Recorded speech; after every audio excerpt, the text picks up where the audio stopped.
Have you spoken with Senate President Cullerton about this legislation? I have, on numerous occasions. And not just the policy, but taking over his Senate Bill 1, and he That was with his consent.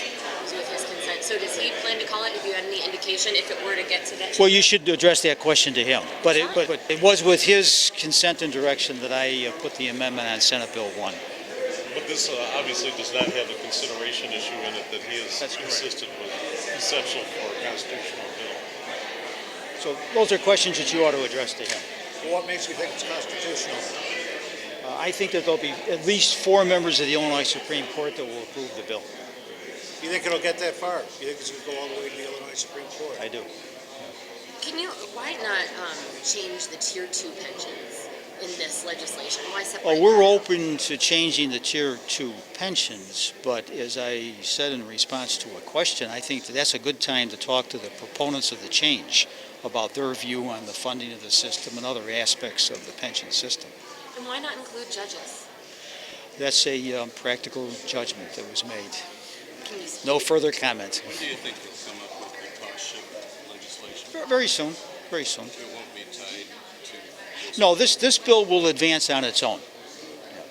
What's the immediate cost? If this was enacted, would the state's pension contribution go down next year?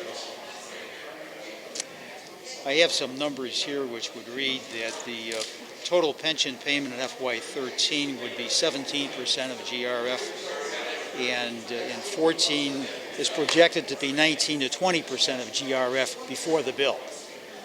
Now, the intent of the bill is to bring it down below those percentages. I can give you numbers, but there's a certain amount of speculation in any of these numbers, and so I don't plan to give you the numbers. Does it stay 17% in the future years? Well, the goal is to bring it down. That's why we're doing this. Mr. Bring it Speaker, down. do you anticipate you'll include any savings from this bill in the budget making this year? I don't think that should be done.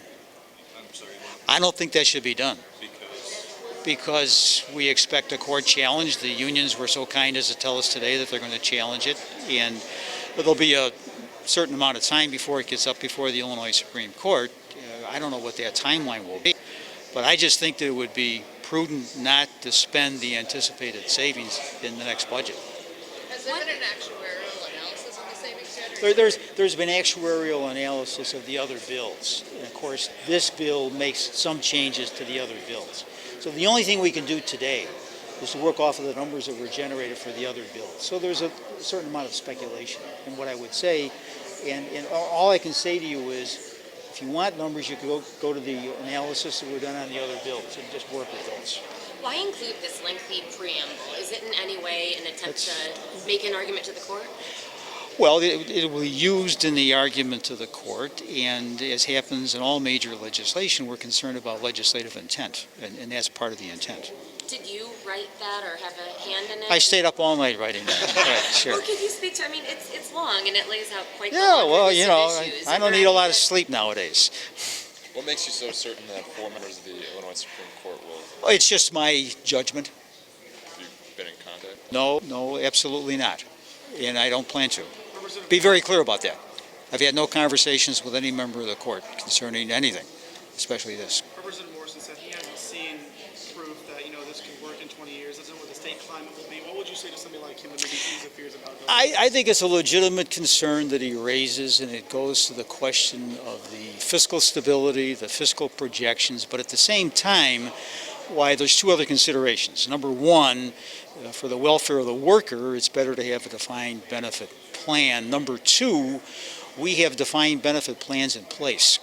And if you cut off the flow of money into those plans, you're going to jeopardize the funding, and you're going to need additional funding from other sources. Sir, were you asked earlier about the changes to the 3% per thousand versus the $25,000 cap and the $109,000? Why those changes? Were you asked that earlier and did not? The change to the pensionable salary cap was done to make it consistent with the pensionable salary cap that we did for Tier 2. So the Tier 2 salary cap will now become the Tier 1 salary cap. It's only a difference of $4,000 from earlier bills.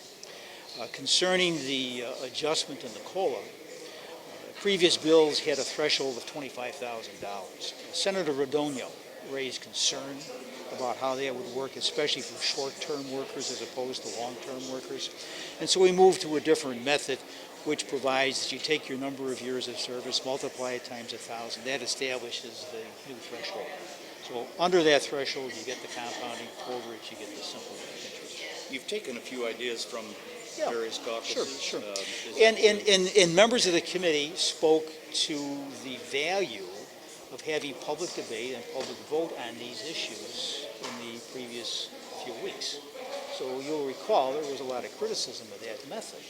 But what it did was to bring into the open debate the difficulty of these issues, where people felt about the issues, and then we took 3 test votes. And those test votes established that there was a basis to do this comprehensive bill. So I think it was a good idea. I forget who gave them the idea, but I think it was a good idea. you got Came it. about 4 o'clock in the morning. One more question, anybody? Do you think it'll pass the Senate, Mr. Speaker? I think this bill will pass the Senate, Mr. yes. Speaker, you're going to do a cost shift in a later bill. Why in a later bill? Why not put it in? Because of the difficulty of the issue, of both issues. What's the timing on this? You can run this through. This will be on the floor tomorrow. Thank you. Thank you.